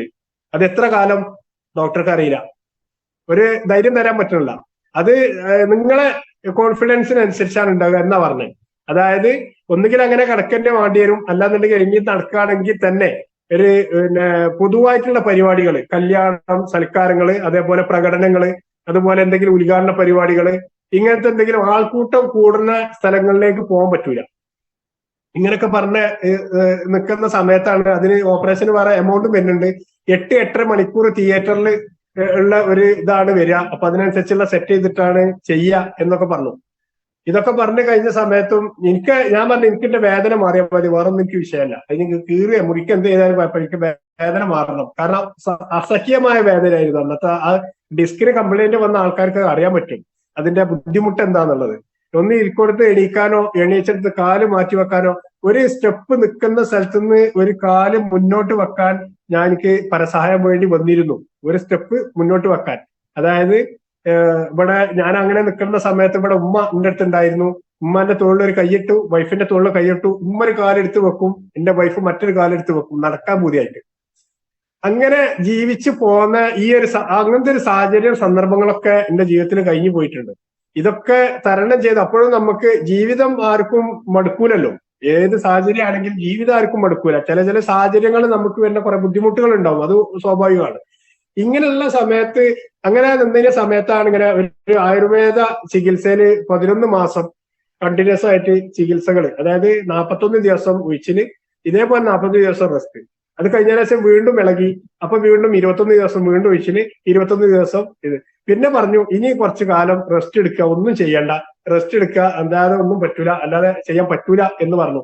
അന്നത്തെ ചികിത്സാ രീതി എന്ന് പറഞ്ഞാൽ രാവിലെ 6 മണിക്ക് തുടങ്ങിയാൽ വൈകുന്നേരം 5 മണി വരെ കുഴമ്പ് തേച്ചിട്ടാണ് നടക്കുക. ഒരു ചെറിയൊരു നമ്മളെ എന്താണ് ചെറിയൊരു ഡ്രസ്സ് മാത്രമേ ഉണ്ടാവുള്ളൂ. അതുപോലെ പിന്നെ അത് കഴിഞ്ഞാല് ഒരു ഉഴിച്ചില്, കിഴി പിടിക്കല്, ധാര, സ്റ്റീം ബാത്ത്, ഇങ്ങനെ ഒരുപാട് സംഗതികൾ ഈ 5 മണിന്റെ ഇടയിലായിട്ട് പല ഇതുകൾ ഉണ്ടാകാറുണ്ട്. അത് നിലമ്പൂർ ഒരു വൈദ്യരെടുത്തു നിന്നാണ്, കണ്ണൂരുള്ള ഒരു വൈദ്യരുണ്ട്, വൈദ്യരെടുത്ത് വെച്ചിട്ടാണ് സംഭവം ചെയ്തിരുന്നത്. പിന്നെ നോക്കാൻ 3 ആൾക്കാർ. അന്നത്തെ സമയത്ത് ഉമ്മ ഉണ്ട്, ഒരു അനിയൻ അവിടെ നിലമ്പൂര് താമസമാണ്, വേറൊരു അനിയനും കൂടെ. കാരണം അന്ന് പച്ചമരുന്നുകൾ ഒരു എന്താണ് ലൈവായിട്ട് ചെയ്യുന്ന ഒരു രീതിയാണ് അദ്ദേഹത്തിന്റെ പരിപാടി. കഷായം ഉണ്ടാക്കുന്നത് നമ്മൾ ലൈവായിട്ട് ഉണ്ടാക്കുക, നമ്മൾ പറിച്ചു കൊണ്ടുവരിക, എന്താണോ ഇതിന് ആവശ്യം വരുന്ന സാധനങ്ങൾ അത് നമ്മൾ പറിച്ചു കൊണ്ടുവരിക, എന്നിട്ട് ഇവിടെ ആറ്റി കുറുക്കി ഉണ്ടാക്കിയിട്ട് നമുക്ക് കുടിക്കാൻ തരിക, അത് 2 നേരാക്കിയിട്ട്. അതേപോലെ കിഴി പിടിക്കാന്, മണൽപുറ്റ്, ഇപ്പോ പുറ്റുണ്ടാവുമല്ലോ മണ്ണിന്റെ, ഈ പാമ്പൊക്കെ ഉണ്ടാണ് ഈ പുറ്റ് ഇതാക്കിയിട്ട് പുറത്ത് വെച്ചിട്ട് തടം കെട്ടിയിട്ട് അതിൽ ഓയിൽ ഒഴിച്ചിട്ട്, പാലും ഓയിലും കൂട്ടി ചൂടുള്ളത് ഒഴിച്ചിട്ട് അങ്ങനെ ഒരു 1-2 മണിക്കൂർ കിടക്കും. അതേപോലെ സ്റ്റീം ബാത്തിൽ പുറക്കൂട്ടിൽ കയറി നിന്നിട്ട് തല മാത്രം പുറത്തുണ്ടാവും, ബാക്കിയൊക്കെ പോയിന്റെ കൂട്ടില. അങ്ങനെ പുകടുക, നമ്മളെ വായ്പലൊക്കെയാണ് പുകടുക. പിന്നെ അങ്ങനെയൊക്കെ കുറെ പുകട്ടതാ. ഇങ്ങനെയൊക്കെ കഴിഞ്ഞതിന് ശേഷം ആണ് പിന്നെ അതൊക്കെ കഴിഞ്ഞതിന് ശേഷമാണ് എനിക്ക് കുറച്ചെന്തെങ്കിലും ഒരു മാറ്റങ്ങളൊക്കെ വന്നത്. ആ വന്ന് കഴിഞ്ഞതിന് ശേഷം പിന്നെ എന്നോട് എനിക്ക് വീണ്ടും നമ്മളെ ജീവിതം മുന്നോട്ട് കൊണ്ടുപോകണല്ലോ, ആരോടും ഇപ്പൊ പറഞ്ഞ പോലെ കൈ നീട്ടാതെ നമ്മൾ ജീവിതം മുന്നോട്ട് കൊണ്ടുപോകണ്ടേ. അതിന് വേണ്ടിയിട്ട് ഞാൻ വീണ്ടും ഗൾഫിലേക്ക് ഒരു ഹൗസ് ലേബറായിട്ട് കയറാൻ ഒരുങ്ങി. അങ്ങനെ ഒരു പേപ്പർ കിട്ടി റിയാദിലേക്ക്. അങ്ങനെ വീണ്ടും റിയാദിലേക്ക് വീണ്ടും പ്രവാസിയായി. അങ്ങനെ 2-3 പ്രാവശ്യമായിട്ട് പ്രവാസ ജീവിതം കൊണ്ടോണ്ടി വന്നു. ജീവിതം മുട്ടുന്ന സമയത്ത് നമ്മൾ അടുത്ത ഇതിലാണല്ലോ ചെയ്യാം. ഇങ്ങനെ ഓരോ ഇടയ്ക്ക് മണി അടിച്ചാൽ ഞാൻ നിർത്തും, അല്ലെങ്കിൽ ഞാൻ തുടരും. എനിക്ക് നേരം വിട്ടാൽ ഞാൻ അറിയില്ല, ഇടയ്ക്ക് മണി അടിച്ചാൽ മതി. ഇങ്ങനെ ഓരോ ഉള്ള സാഹചര്യങ്ങള് നമ്മളെ തരണം ചെയ്ത് വന്ന് ലാസ്റ്റ് ഇപ്പോ സാറ് സൂചിപ്പിച്ച പോലെ ഞാന് കാര്യത്തിലേക്ക് എത്തിയിട്ടില്ല, എന്നാലും ഇതിലേക്ക് എത്താൻ പോവാണ്. അതൊക്കെ വന്ന് കഴിഞ്ഞതിന് ശേഷമാണ് ഞാനിങ്ങനെ ഈ RCM എന്നൊരു പ്രസ്ഥാനത്തെ ഞാൻ പരിചയപ്പെട്ട് കഴിഞ്ഞതിന് ശേഷം എനിക്ക് ഇങ്ങനെ ഓരോ ചെറിയ മാറ്റങ്ങൾ വരല് തുടങ്ങി. ഇതിൽ ന്യൂട്രിചാർജിന്റെ സെക്ഷൻ ഉണ്ട്. ഈ സെക്ഷൻ ഇപ്പൊ അതിന്റെ സമയത്താണ് എന്റെ മോൾക്ക് ഒരു വയറുവേദന പല സമയത്തും കാണിച്ചു. ഇവിടെ അരീക്കോടുള്ള ഒരു പിന്നെ എന്താണ് കുട്ടികളുടെ ഒരു ഡോക്ടർ ഉണ്ട്, അദ്ദേഹത്തെ കാണിച്ചു. ഇങ്ങനെ കാണിച്ചിട്ട് സംഗതി ഒന്നും ക്ലിയർ ആവുകയല്ല, ഒന്നും റെഡിയല്ല, വയറുവേദന മാറുന്നില്ല. അവസാനം പറഞ്ഞു നമ്മളെ വയറിന് ഒരു പിന്നെ സ്കാൻ ചെയ്യണം, അത് ഇവിടെ അല്ല, കോഴിക്കോട് പോകണം. കോഴിക്കോട് മാത്രമേ ഉള്ളൂ. 3-4 വർഷം മുമ്പാ. അന്ന് അവിടെ പോയിട്ട് അങ്ങനെ ചെയ്യണം. ചെയ്ത് കഴിഞ്ഞാൽ പിറ്റേന്ന് അതിന്റെ റിസൾട്ട് കിട്ടുള്ളൂ. അപ്പൊ 2 പോക്ക് അതിന് പോകണം. ആദ്യം മോളായിട്ട് പോകണം, പിന്നെ റിസൾട്ട് വാങ്ങാൻ പോകണം. അത് പോയി കഴിഞ്ഞതിന് ശേഷം പിന്നെ ഇവിടെ നിന്ന് ഡോക്ടർ കൊണ്ട് കാണിച്ചു നോക്കുമ്പോൾ അതിൽ ഒക്കെ ഓക്കെ, നോർമൽ, ഒരു പ്രശ്നമില്ല. അപ്പൊ ഡോക്ടറിനെ ചോദിക്കാം പിന്നെന്താ മുജീബ് അത് പ്രശ്നം? ഞാൻ പറഞ്ഞ അതിനല്ലേ ഞാൻ നിങ്ങളെത്തി വന്നത്, ഇതിന്റെ പ്രശ്നം അറിയാലോ നിങ്ങളെത്തേക്ക് വന്നത്, നിങ്ങൾക്ക് ഇത് അറിയില്ല, പിന്നെ ഞാനെന്താ ചെയ്യാ? അപ്പൊ പറഞ്ഞു ഇനി ഞാനൊരു ടാബ്ലറ്റ് കൂടി തരാം, അത് കഴിക്കുക, കൂടുതൽ ഗുളികൾ കുട്ടിക്ക് കൊടുക്കണ്ട, അത് നല്ല സംഗതിയൊന്നും അല്ല ഗുളികൾ കൊടുക്കണത്. അപ്പൊ അതുകൊണ്ട് ഞാൻ താൽക്കാലികം ഒരു വേദന നിൽക്കാനുള്ള ചെറിയൊരു ഗുളിക തരാം, അതൊരു പൊട്ട് കൊടുത്താൽ മതി എന്ന് പറഞ്ഞ് അങ്ങനെ കൊടുത്തു. അങ്ങനെ നിൽക്കുന്ന സമയത്താണ് ഞാൻ ഈ RCM പരിചയപ്പെട്ടു. ഞാൻ ആദ്യം പരിചയപ്പെട്ട നേരത്തെ പറഞ്ഞു ലിക്വിഡ് ഡിറ്റർജന്റ് ഉപയോഗിച്ചിട്ടാണ്. അതിന്റെ ബാക്കിൽ പിന്നെ എങ്ങനെ സംഗതി ഞാൻ അവിടെ ഷോപ്പിൽ പറഞ്ഞ സമയത്ത് എന്നോട് പറഞ്ഞു ന്യൂട്രിചാർജ് കിഡ്സ് എന്ന് പറഞ്ഞിട്ടുള്ള ഒരു പ്രൊഡക്റ്റ് ഉണ്ട്, ഇത് ചെറിയ കുട്ടികൾക്ക് 13 വയസ്സുള്ള എന്ത് അസുഖങ്ങളും ആ കുട്ടിയൊക്കെ മാറിപ്പോകും. അപ്പൊ എന്താ ഞാൻ അത് നോക്കി നോക്കാന്ന് പറഞ്ഞു. അപ്പൊ നോക്കുമ്പോ അതിന്റെ റേറ്റും വന്ന് വളരെ ഇപ്പത്തെ റേറ്റ് നമ്മളതിൽ വല്ലാതെ മാറ്റൊന്നും വന്നിട്ടില്ല, ചെറിയ മാറ്റങ്ങളൊക്കെ ഉള്ളതായിട്ടുള്ളൂ. അങ്ങനെ അത് വാങ്ങി, അത് ഒരു ബോട്ടിൽ കൊടുത്തു, അതിലും വലിയ മാറ്റങ്ങൾ വന്നില്ല. 2ാമത്തെ ബോട്ടിൽ കൊടുത്തു, ഒരു പകുതി ആയി കഴിഞ്ഞതിന് ശേഷം പിന്നെ ഈ വയറുവേദന എന്നെ മോള് പറഞ്ഞിട്ടില്ല. പിന്നെ അങ്ങനെ സംഭവം പറഞ്ഞിട്ടേ ഇല്ല. അപ്പൊ ഒരു 40-45 ദിവസം ഞാൻ ആ ന്യൂട്രിചാർജ് കിഡ്സ് ഞാൻ 2 നേരമായിട്ട് കൊടുത്തിട്ടുള്ളൂ.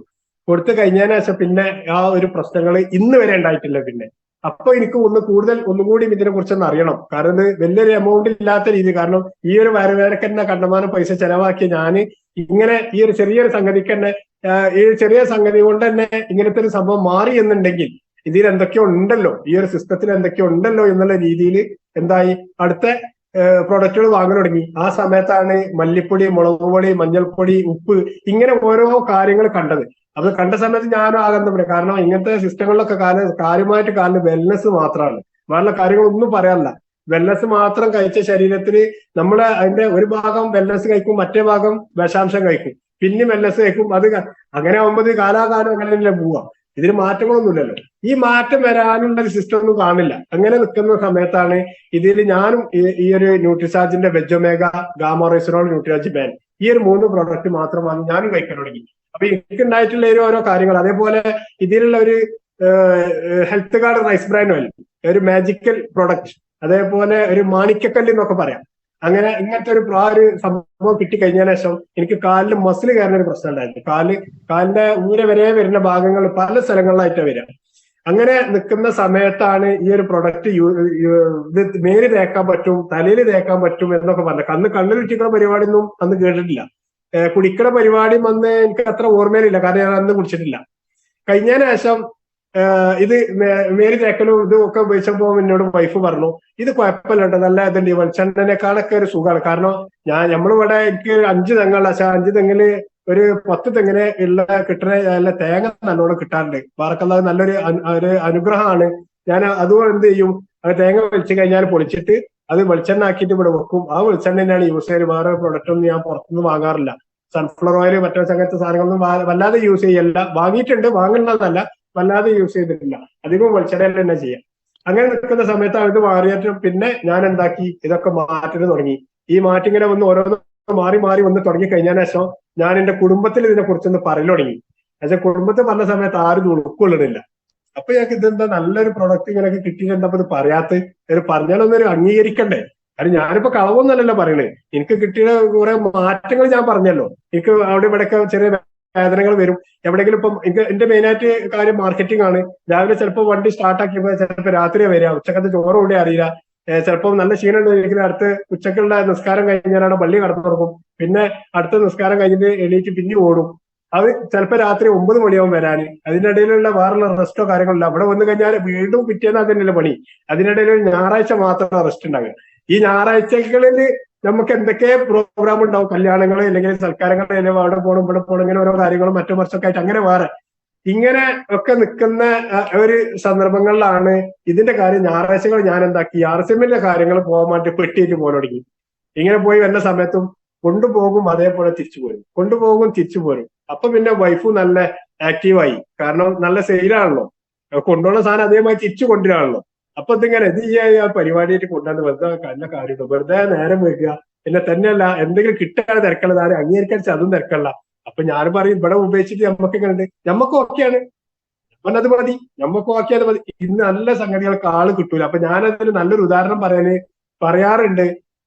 നല്ലൊരു മതപ്രഭാഷണം വെച്ചാൽ, ഒരു ഗ്രൗണ്ടിൽ മതപ്രഭാഷണം വെച്ചാൽ അത് എത്ര അനൗൺസ് ചെയ്താലും ആൾക്കാർ എത്ര പ്രയാസം. നേരെ മറിച്ച് അതേ ഗ്രൗണ്ടിൽ തന്നെ പിറ്റേന്ന് ഒരു ദിവസം ഗാനമേള വെച്ചാൽ ആരും പറയണ്ട, മൈക്ക് സെറ്റ് കിട്ടിയാൽ മതി, പിറ്റേന്ന് ആള് കൂടും. പറഞ്ഞു കൊടുക്കേണ്ട ആവശ്യമില്ല. അതായത് നമ്മൾ നല്ല കാര്യം പറഞ്ഞു കൊടുത്തത് മനസ്സിലാക്കണം എന്നുണ്ടെങ്കിൽ അതിന് ഭയങ്കര പ്രയാസമാണ്, നല്ല എഫേർട്ട് അതിന് ഇടേണ്ടി വരും. അപ്പൊ ഇതൊരു സിസ്റ്റം നമുക്ക് കിട്ടിയ ഈ ഒരു സംഭവം ഞാൻ അന്നും കൊടുക്കലൊക്കെ അതിന് MRP ചിലപ്പോൾ ഞാൻ അടുപ്പം കൊണ്ട് നമുക്കിത് വലിയ വിൽക്കാൻ MRP കൊടുക്കാനൊരു ബുദ്ധിമുട്ടാണ്. കാരണം എനിക്ക് ഞങ്ങളെ ഇതിൽ വാപ്പ പണ്ടേ പഠിപ്പിച്ചെന്നാണ്, കുറഞ്ഞ ലാഭം എടുത്തിട്ട് ബിസിനസ് കൂട്ടുക. അങ്ങനെയാണ് നമ്മളെ ടാർഗറ്റ് കൂട്ടുക. ബിസിനസ്സിൽ ചെയ്യേണ്ട സംഗതി അങ്ങനെയാണ്. അത് ആരും എടുക്കാത്ത സംഭവങ്ങളാണ്. വളരെ കുറഞ്ഞ ലാഭം എടുക്കുക, അങ്ങനെ ആകുമ്പോൾ ബിസിനസ് കൂടും, കസ്റ്റമേഴ്സ് കൂടും. അങ്ങനെ ആകുമ്പോൾ നമ്മളെ ഇത് നല്ല രീതിയിൽ നമുക്ക് നല്ലൊരു അവസരങ്ങൾ നമുക്ക് കിട്ടും. ഈ കിട്ടുന്ന അവസരം നമ്മൾ നല്ല രീതിയിൽ മുന്നോട്ട് കൊണ്ടുപോകാൻ പറ്റും. കാരണം നല്ല നല്ല ഫ്രണ്ട്ഷിപ്പും കാര്യങ്ങളും നമ്മളെ കൂട്ടത്തിൽ നമുക്ക് കൂടെ ഉണ്ടാകും, നമ്മൾ അറിയാത്ത ആൾക്കാർ തന്നെ എന്നൊക്കെ പറഞ്ഞിട്ടുള്ള രീതിയിലാണ് പോര്. ഇതൊക്കെ ഞാൻ നോക്കുമ്പോൾ ആ ഒരു ട്രഡീഷണൽ മാർക്കറ്റിങ്ങിലുള്ള അതേ സംഭവങ്ങൾ തന്നെയാണ് ഇവിടെ ഈ RCM എന്നുള്ള സിസ്റ്റത്തിൽ. അതിന്റെ ഇടയ്ക്ക് ഞാൻ പറഞ്ഞു, വേറൊരു മൾട്ടിനാഷണൽ കമ്പനീന്റെ കൊടുത്ത സമയത്തൊന്നും അങ്ങനെയല്ല. ഒരു മാസം നമ്മൾ ചെയ്ത സംഭവം നമുക്ക് ആ ടാർഗറ്റ് പൂർത്തീകരിച്ചില്ലെങ്കിൽ നമുക്ക് തിരിച്ചു കിട്ടൂല, അത് പോയി. പിന്നെ അത് നമുക്ക് കിട്ടുന്ന സംഗതിയല്ല. ഇതുപോലെ ഒരു സംഭവം, അപ്പൊ ഇത് നമ്മൾ എന്താണോ ചെയ്യണ അതേ സംഭവം നമുക്ക് അതുപോലെ തിരിച്ചിങ്ങോട്ട് കിട്ടുന്ന രീതിക്ക് നമുക്ക് വരവും. അതിൽ ഫസ്റ്റ് തന്നെ എനിക്കൊരു 386 എനിക്ക് എന്റെ ഫസ്റ്റ് അക്കൗണ്ടിലേക്ക് വന്നു. ആ വന്നു കഴിഞ്ഞ സമയത്താണ് വൈഫിന് ഒന്നുകൂടി ഒരു ഇതായി. കാരണം അക്കൗണ്ടിലേക്ക് പൈസ വന്നു എന്ന് പറയുമ്പോൾ ഒരു ചെറിയൊരിതുണ്ടായി. അങ്ങനെ വന്നു. പിന്നെ ഞാൻ ഇത് ഫുൾ ടൈം ചെയ്യുന്ന സംഗതി അല്ല. ഞാൻ അന്നും ഇന്നും ഫുൾ ടൈം ആയിട്ടില്ല.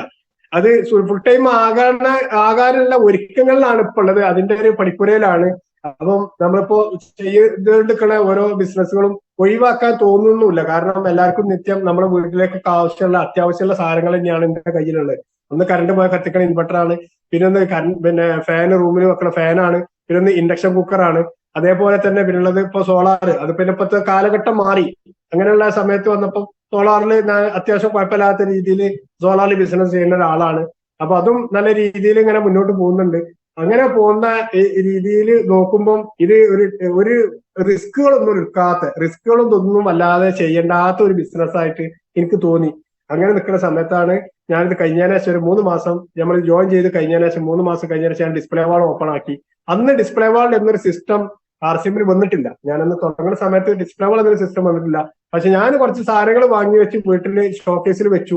ഇവിടെ ഫസ്റ്റ് കയറി വരുന്ന ഒരു റൂമിൽ തന്നെ ഇത് വെച്ച സമയത്തിനോട് കുടുംബത്തിലുള്ള ആൾക്കാർ വരുന്ന സമയത്ത് പറയും, നിനക്ക് എന്താ വലിയ സുഖല്ലേ, വരുന്ന സ്ഥലങ്ങൾ എല്ലാവരും വെക്കൽ എന്താണ്, നമുക്ക് കുട്ടികൾക്ക് കിട്ടിയ അംഗീകാരങ്ങൾ, അതേപോലെ ചെടികള്, അതായത് പ്ലാസ്റ്റിക്കിന്റെ നമ്മൾക്ക് കാണാൻ ഇമ്പുള്ള കാര്യങ്ങൾ, അങ്ങനെയാണല്ലോ പറയാം. ഇങ്ങനെയുള്ള സംഗതികളൊക്കെയാണ് ചെയ്യാം.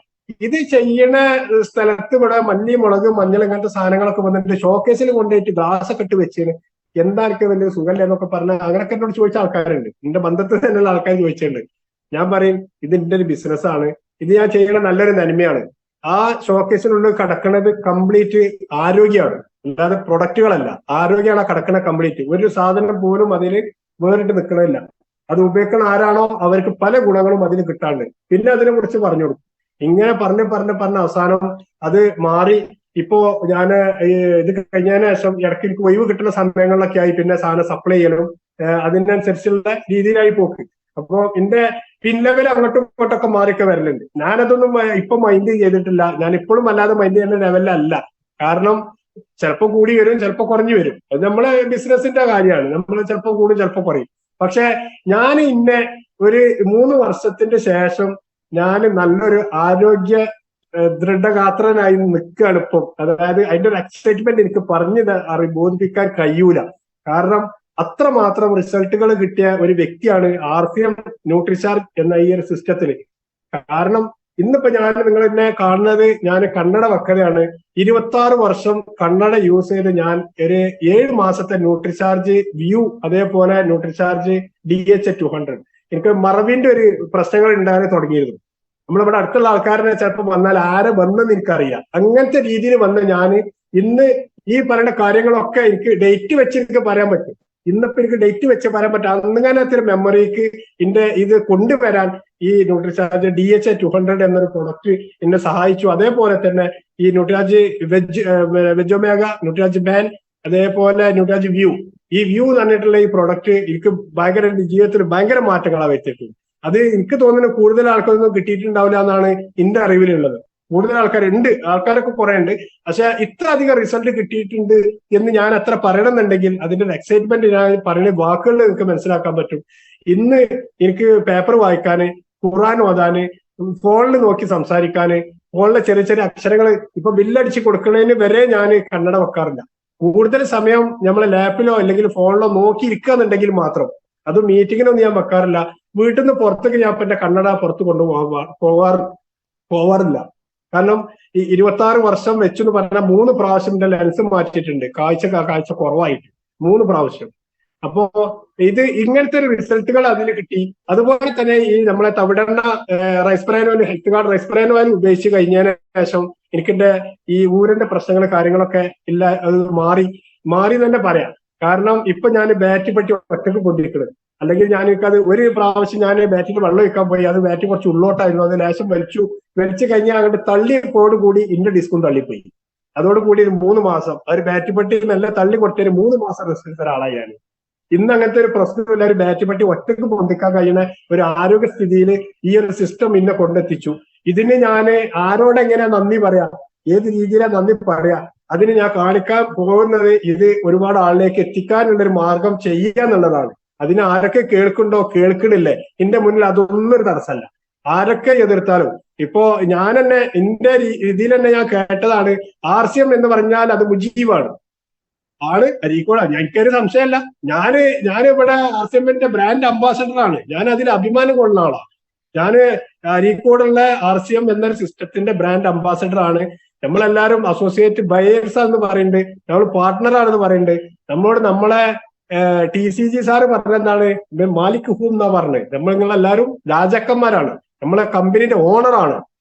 85,000 ഇത്രയോ കോടി ആസ്തിയുള്ള ഒരു കമ്പനിന്റെ ഓണർ പറയാണ് നിങ്ങളാണ് കമ്പനിന്റെ ഓണർമാര്, നിങ്ങൾ പറയുന്ന എന്ത് പ്രൊഡക്റ്റ് ആണോ നിങ്ങൾക്ക് ആവശ്യമുള്ള സാധനം ഞാൻ നിങ്ങളേക്ക് എത്തിക്കുന്ന ഒരു വ്യക്തി മാത്രമായിട്ടാണ് ഞാൻ നിൽക്കണെന്നുള്ള ഇതിന്റെ ഉടമ പറയാണ്. അത്രമാത്രം അതിന് നമുക്ക് തരാൻ ഇതിന് എന്താ നമ്മൾ കൊടുത്തിട്ടുള്ളത്? നമ്മൾ ആധാറിന്റെ ഒരു കോപ്പി, ഒരു ഫോട്ടോ, അതേപോലെ ഒരു പാസ്ബുക്ക്, ഇതിന് 3-4 സാധനങ്ങളല്ലേ കൊടുത്തിട്ടുള്ളൂ, വേറെ ഒന്നും ചെയ്തിട്ടൊന്നുമില്ലല്ലോ. ഇതിന് എത്രയോ കമ്പനികൾ നമ്മളിവിടെ നാട്ടിലുണ്ട്, പുതിയ പൊട്ടി മുളച്ചു വരുന്നു, അവര് പൈസക്കാരായി പോകുന്നു, പിന്നെ 4-5 വർഷം കഴിഞ്ഞാൽ അവർ ജയിലിന്റെ ഉള്ളിലാവുന്നു, ഒരുപാട് ആൾക്കാർ ചീറ്റ് ചെയ്യപ്പെടുന്നു. ഇങ്ങനെയുള്ള ഓരോ കാര്യങ്ങളും നമ്മളെ ചെയ്തുകൊണ്ട് കണ്ടുകൊണ്ട് നിൽക്കുന്ന ഇതിൽ ഇപ്പൊ തന്നെ പൊട്ടിപ്പാളീസായ 2-3 കമ്പനികളുണ്ട്. ഇതിനൊക്കെ വെയ്യാതെ പോയിട്ട് നമ്മൾ ഇതിപ്പോ നഷ്ടം വരാത്തൊരു ബിസിനസ്, ഇതൊരു ബിസിനസ്സാണ്, ബിസിനസ് അല്ല. നമുക്ക് നല്ലൊരു നന്മ ചെയ്യാൻ പറ്റും, മറ്റൊരു ആൾക്കാർക്ക് എന്തൊക്കെ ഗുണങ്ങൾ നമുക്ക് ചെയ്തു കൊടുക്കാൻ പറ്റുമോ ചെയ്തു കൊടുക്കാൻ അതിനനുസരിച്ചുള്ള രീതിയിലുള്ള ഒരു സിസ്റ്റം, പ്ലാറ്റ്ഫോം, അതേപോലെ തന്നെ ഇത് എങ്ങനെ മുന്നോട്ട് കൊണ്ടുപോകണം. നമ്മൾ ആ സിസ്റ്റം മാത്രം പഠിച്ചാൽ പോരല്ലോ, ഇതിന് നമുക്ക് അതിനുള്ള സാഹചര്യം ഒരുക്കി തന്നെ ലീഡേഴ്സ് നമ്മുടെ കൂടെ വേണം. അങ്ങനത്തെ ലീഡേഴ്സിന്റെ കൂടെ വന്നാൽ ഞാൻ അഭിമാനം കൊണ്ടാണ്. ഞാൻ അതിനും ഞാൻ പിന്നെ നല്ലൊരു സല്യൂട്ട് കൊടുക്കുകയാണ്. ഞാൻ ഇപ്പൊ എന്റെ നേരെ മുന്നിലിരിക്കണ ഷാജു സാറിനടക്കം, അതേപോലെ എനിക്ക് നല്ല സപ്പോർട്ട് തരുന്ന ബേബി മാം, അതേപോലെ അബ്ബാസ് സാറ്, അതുപോലെ തന്നെ ജിഷ സാറ് മുർക്കനാട് അരീക്കോട്, അതുപോലെ നമ്മളെ ഇപ്പോ ഇരട്ട സഹോദരന്മാരായിട്ടുള്ള ഷാജു സാറിന്റെ ഒരു സഹോദരനായിട്ടുള്ള ഷിജു സാറ്, അതേപോലെ ടെക്നിക്കൽ അച്ചീവർ ആയിട്ടുള്ള തന്നെ നമ്മളെ വിപിൻ സാറ്, വേണുഗോപാൽ സാറ്, ഇവരൊക്കെ നല്ല സപ്പോർട്ട് എനിക്ക് തരുന്നുണ്ട്. അതേപോലെ തന്നെ നമ്മളെ സുജിത് കുമാർ സാറ്, അദ്ദേഹം കോഴിക്കോട്ടുകാരനാണെന്നുണ്ടെങ്കിലും ശരിക്കും യഥാർത്ഥത്തിൽ അരീക്കോട്ടാൻ എന്റെ വീടിന്റെ അടുത്ത് കുറഞ്ഞ ദൂരമുള്ളൂ, ഞങ്ങൾ 2-3 കിലോമീറ്റർ ദൂരേ ഉള്ളൂ സുജിത് കുമാർ സാറും ഞാനും എന്റെ വീടും തമ്മിൽ. ഞങ്ങൾ അത്രയും അടുത്ത ഞങ്ങൾ ആദ്യം അറിയില്ല, ഇപ്പൊ വന്നതിന് ശേഷമാണ് അറിയുന്നത്. ഈ അറിഞ്ഞു കഴിഞ്ഞതിന് ശേഷമാണ് ഇവിടെ എന്ന് പറഞ്ഞപ്പോ ഞാൻ ആദ്യം അന്തം വിട്ടുപോയി. ഇപ്പൊ നമ്മളെ ഇത് പറയുന്ന സമയത്ത് ഞാൻ ഇവരെ കൂടെ നിൽക്കുന്ന ഫോട്ടോ ഇയാൾ ഇവിടെ അടുത്തോട്ടുള്ള ആളാണ്, പക്ഷെ ഇയാൾ ഇന്ന് ആരാണെന്നുള്ള അറിയോ? ഇല്ല. ഇവിടെ നമ്മളെ വളരെ ചെറിയ ഒരു 20,000 ഒരു 50,000ത്തിന്റെ ഇടയിൽ സാലറി കിട്ടുന്ന ഒരാളാണെന്നുണ്ടെങ്കിൽ അയാൾ അഹങ്കാരം 5 ലക്ഷത്തിന്റെ മേലെയാണ്. നമ്മളെ ഇവിടെ 5-10 ലക്ഷം വാങ്ങുന്ന ആൾക്കാർ നമ്മളെ തോളിൽ കഴിച്ചിട്ട് നടക്കുകയാണ്. ഈ സിസ്റ്റത്തിന്റെ മാറ്റാണ് നമ്മൾ ഈ RCM എന്നുള്ള സിസ്റ്റം. ഇതില് നമുക്ക് നല്ല ബന്ധങ്ങളെ മാത്രമല്ല, എന്ത് ടെൻഷനോ പ്രശ്നങ്ങളോ ഉണ്ടെന്നുണ്ട ആൾക്കാർക്കുണ്ടെങ്കിലും ഒരു മാനസികമായിട്ടുള്ള സംതൃപ്തി കിട്ടാനുള്ള നല്ലൊരു അവസരങ്ങള്, അതേപോലെ നമ്മളെ ബിസിനസ് ഡൗൺ ആയി പോകും എന്നുള്ള പേടിക്കാനില്ല. കാരണം നമ്മൾ സാമ്പത്തികമായിട്ടൊന്നും മുടക്കണില്ല. അതുകൊണ്ട് നമുക്കിത് ബിസിനസ് പൊളിഞ്ഞു പോകുമോ ഇല്ല എന്നുള്ളതില്ല. പക്ഷെ ഞാനൊന്ന് പറയാം, അടിവരട്ട് പറയാം, ഇത് മുറുകെ പിടിച്ച് നല്ല രീതിയിൽ ഇതിനെ മനസ്സിലാക്കി ഇപ്പൊ 2-3 വർഷമായിട്ട് ഞാൻ കറക്റ്റായിട്ട് ഇതിനെ പഠിച്ചുകൊണ്ട് നിൽക്കുകയാണ്. ഞാനിപ്പോ ബിസിനസ്സിലേക്ക് ഇറങ്ങിയിട്ടില്ല, RCM ബിസിനസ്സിലേക്ക് ഞാൻ ഇറങ്ങിയിട്ടില്ല. ഞാൻ ഇതിന്റെ ഒരു ഉപയോഗിക്കുന്ന ഒരാള് മാത്രമായിട്ടും കുറഞ്ഞ ആൾക്കാരിലേക്ക് ഇത് എത്തിക്കാൻ ഞാൻ ശ്രമിക്കുന്നുണ്ട്. അതിന്റെ കൂടെ ഈ സിസ്റ്റം എന്താണെന്ന് കറക്റ്റായിട്ട് ഫുള്ളായിട്ട് പഠിച്ചുകൊണ്ടിരിക്കുകയാണ്. നമ്മളൊരു പുതിയൊരു കോളേജിലോ സ്കൂളുകളിലൊക്കെ ഒരാളെ ചേർത്തി കഴിഞ്ഞാൽ, കുട്ടികളെ ചേർത്തി കഴിഞ്ഞാൽ അവരെ പഠനം കഴിയണ വരെ നമ്മൾ അങ്ങോട്ട് പുറത്തിക്കൊണ്ടിരിക്കണം. അങ്ങനെയാണല്ലോ. ഇപ്പൊ നമ്മള് ഇവിടെ ഒരു മീറ്റിങ്ങിന് പോവാന്നുണ്ടെങ്കിലും ഞാനിപ്പോ ഇവിടെ ഇരിക്കണ്ട, എന്റെ ബിസിനസ് ഇപ്പോഴും നടക്കേണ്ട പുറത്ത്. ആരൊക്കെ എവിടുന്നൊക്കെ സാധനം വാങ്ങണം, എന്റെ അക്കൗണ്ടിലേക്ക് PV കയറുന്നുണ്ട്. ഞാൻ കൊടുത്ത സാധനങ്ങളൊന്നും അല്ലാതെ തന്നെ PVകൾ കയറുന്നുണ്ട്. ഇത് കയറുന്ന സിസ്റ്റം എവിടെ നിന്നുള്ളത് ഞാൻ എന്റെ ജീവിതത്തിൽ ഇന്ന് വരെ ചെയ്തതിലില്ല. 16-17 വയസ്സ് മുതൽ ഞാൻ ബിസിനസ് തുടങ്ങിയ ആളാണ്. എനിക്കിപ്പോ 50 വയസ്സ് കഴിഞ്ഞ ശേഷം 14ാമത്തെ വയസ്സിൽ തുടങ്ങിയിട്ടുള്ള ഗ്യാസിന്റെ പ്രശ്നങ്ങൾ, ഗ്യാസ്, നെഞ്ചരിച്ചില്, കുളിച്ചുതേട്ടൽ, ഇങ്ങനത്തെ ഈ പ്രശ്നങ്ങൾ അടക്കം ഈ നമ്മളെ health card rice bran oil കുടിച്ചിട്ടാണ് എനിക്ക് മാറിയിട്ടുള്ളത്. അതേപോലെ തന്നെ നല്ലൊരു അനുഭവം എന്നല്ല, ഒരു ബുദ്ധിമുട്ടായിട്ടുള്ള ഒരു സംഭവം എന്റെ വീട്ടിലിവിടെ കഴിഞ്ഞു. ഇത് പറയാതെ എനിക്ക് പോകാൻ പറ്റൂല. കാരണം ഒരു ദിവസം എന്താണ് പിന്നെ കടുക് വറക്കുന്ന സമയത്ത് എന്റെ വൈഫിന്റെ കണ്ണിലേക്ക് കടുക് പൊട്ടിത്തെറിച്ചു. തെറിച്ച സമയത്ത് കണ്ണില് ചെറിയൊരു വീക്കുണ്ടായി കഴിഞ്ഞ പിന്നെ വീക്കല്ല, ചെറിയൊരു പോളിട്ടു. അന്ന് വല്ല മൈൻഡ് ചെയ്തില്ല. പിറ്റേന്ന് അത് കൂടുതലായി. അങ്ങനെ ഹോസ്പിറ്റലിൽ പോയി. അവിടെ ചെന്ന് ഇവിടെ ഒരു ഐ ഹോസ്പിറ്റൽ തുറന്നിട്ടുണ്ടായിരുന്നു. അവിടെ പോയി കാണിച്ചു. ഒരു തുള്ളിമരുന്ന് കൊടുത്തു. അതിന്റെ കൂടെ ഒരു ടാബ്ലറ്റ് കൊടുത്തു. പക്ഷെ ഈ ടാബ്ലറ്റ് കഴിച്ചു കഴിഞ്ഞതിന് ശേഷം ഈ വൈഫിന് പല പല പ്രശ്നങ്ങൾ ഇങ്ങനെ തുടങ്ങി കഴിഞ്ഞപ്പോ പിന്നെ രണ്ടാമത്തെ ദിവസം വീണ്ടും കുടിച്ചു. അത് വീണ്ടും കൂടി. പിന്നെ അത് ഗുളിക നിർത്തിവെച്ചപ്പോ പിന്നെ പിറ്റേന്ന് 2 ദിവസം കഴിഞ്ഞ പിന്നല്ല, പ്രശ്നമല്ല. അപ്പൊ കഴിഞ്ഞ പ്രാവശ്യം പിന്നെയും ഇതിന്റെ കണ്ണിലേത് വന്ന സമയത്ത് ഒന്നുകൂടെ കുടിച്ചു. അതിലെന്തായി, പിന്നെ പ്രഷർ കണ്ട് കയറിയിട്ട് നല്ല ആള് വിയർക്കൽ തുടങ്ങി. അങ്ങനെ ഞാൻ നേരത്തെ പറഞ്ഞല്ലോ, ഒരു കസിൻ ബ്രദർ ഉണ്ട് ഡോക്ടർ. ആർക്ക് വിളിച്ച സമയത്ത് പറഞ്ഞു ആളന്ന് ഓമശ്ശേരി ഷാജി ഹോസ്പിറ്റലിൽ വരുന്ന ദിവസം. അപ്പൊ അങ്ങോട്ട് വരാൻ വേണ്ടിയിട്ട് ചോദിച്ചതാണ് അവരുടെ അടുത്ത് പോകാൻ വേണ്ടിയിട്ട്. ആ പറഞ്ഞ സമയത്ത് പറഞ്ഞു ഏറ്റവും അടുത്തുള്ള ഹോസ്പിറ്റലാണോ അവിടെ പോവാം.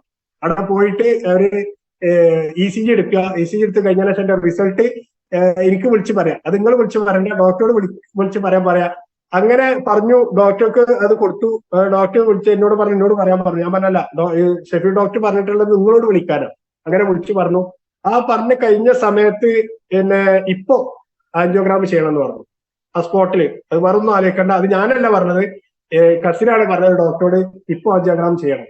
കാരണം അന്ന് ECG എടുത്ത് കഴിഞ്ഞ സമയത്ത് നോക്കുമ്പോൾ ഹാർട്ട് എന്ന് പറഞ്ഞ സംഭവം എന്റെ വൈഫിന്റെ ശരീരത്തിൽ കാണാനില്ല. ഇത് എവിടെ പോയതാ? അങ്ങനെ ആ ഗുളികന്റെ സൈഡ് എഫക്റ്റ് അപ്പൊ ഞാൻ ഈ പറഞ്ഞു വരുന്നത്.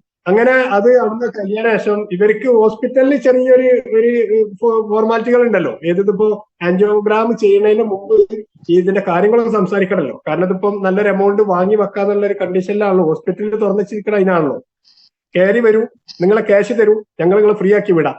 ഇതാണല്ലോ ഹോസ്പിറ്റൽ. അവിടെ ഏതായാലും ചെന്നു, നോക്കി ഇതിന്റെ കാര്യങ്ങളൊക്കെ പറഞ്ഞു. ആൻജിയോഗ്രാം ചെയ്യാൻ 7500 ഉള്ളൂ. പക്ഷെ അത് കഴിഞ്ഞാൽ ആൻജിയോപ്ലാസ്റ്റി ചെയ്യണം. അത് മസ്റ്റാണ്. കാരണം ഹാർട്ട് എന്ന് പറഞ്ഞ സംഭവം കാണാനില്ല. നിങ്ങൾ ടെൻഷൻ അടിക്കരുത്. ഞാൻ പറഞ്ഞ അങ്ങനെ സംഭവം എന്റെ ജീവിതത്തിൽ ഇല്ല. അത് നിങ്ങൾക്ക് ധൈര്യമായിട്ട് എന്താ വെച്ചാൽ പറഞ്ഞാലും ഒരു കുഴപ്പമില്ല എന്ന് പറഞ്ഞു. കാരണം ഞാൻ പറയാനുള്ള കാരണം വേറെയുണ്ട്. ഒരു ആക്സിഡന്റിന്റെ ബന്ധു മരിച്ച സമയത്ത് പോസ്റ്റ്മോർട്ടം ഫുള്ള് ചെയ്യുന്ന കണ്ടൊരു വ്യക്തിയാണ് ഞാൻ. അതായത് എന്റെ മകന്റെ സ്ഥാനത്ത് നിൽക്കുന്ന ഒരാളെ പോസ്റ്റ്മോർട്ടം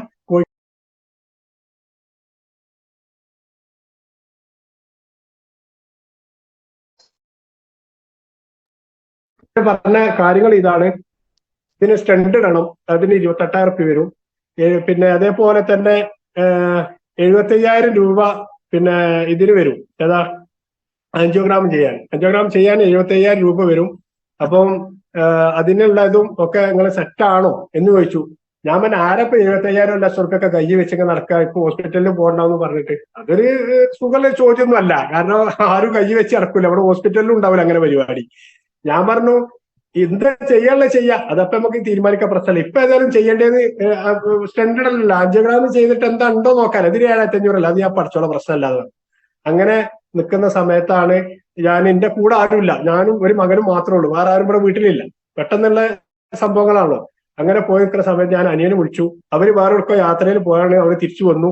അവര് വന്ന് കറക്റ്റ് ഇവരെ കൊണ്ടുപോകുന്ന സമയമായപ്പോൾ അവരിവിടെ എത്തി. അങ്ങനെ എത്തിക്കഴിഞ്ഞതിന് ശേഷം ഇവരിങ്ങനെ കൊണ്ടുപോകാന്ന് പറഞ്ഞു. കൊണ്ടുപോയി.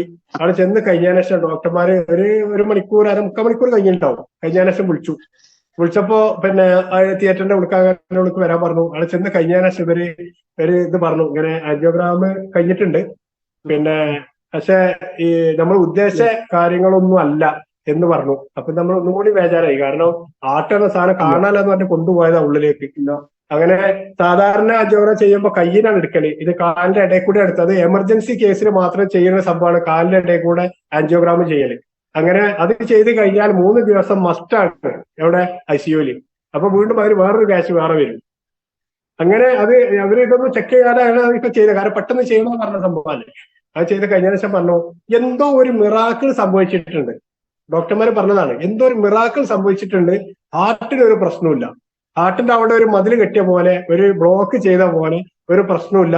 പക്ഷെ ഇത് വേറെ ഗ്യാസിന്റെ എന്തോ ഒരു ഇതൊക്കെ ആയിട്ടാണ്. അപ്പൊ ഏതായാലും ഇപ്പൊ ഇത് ആൻജിയോപ്ലാസ്റ്റിഗ്രാം ചെയ്യാൻ വേണ്ടി നിങ്ങൾ ചെയ്തതുകൊണ്ട് നിങ്ങൾ 3 ദിവസം ICUല് കിടക്കണം എന്ന് പറഞ്ഞു. അപ്പൊ ഞാന് PCG ആണ് എന്റെ മുന്നിലേക്ക് നേരെ വന്നത്.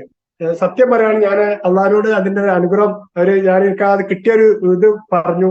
കഴിഞ്ഞ ബാക്കിൽ എനിക്ക് എന്റെ മുന്നിലേക്ക് വന്ന TCG സാറിന്റെ ഈ ഒരു സിസ്റ്റമാണ്. കാരണം അന്ന് ഉപയോഗിച്ച ഗാമ ഒറേഷറോൾ വെജ് ഒമേഗ ന്യൂട്രിരാജ് വുമൺ ഈ ഒരു പ്രൊഡക്റ്റ് ആണ് ഈ രക്ഷപ്പെടുത്തിയെന്നുള്ളത് എനിക്ക് അപ്പം എന്റെ വൈഫിനും അത് ബോധ്യപ്പെട്ടു.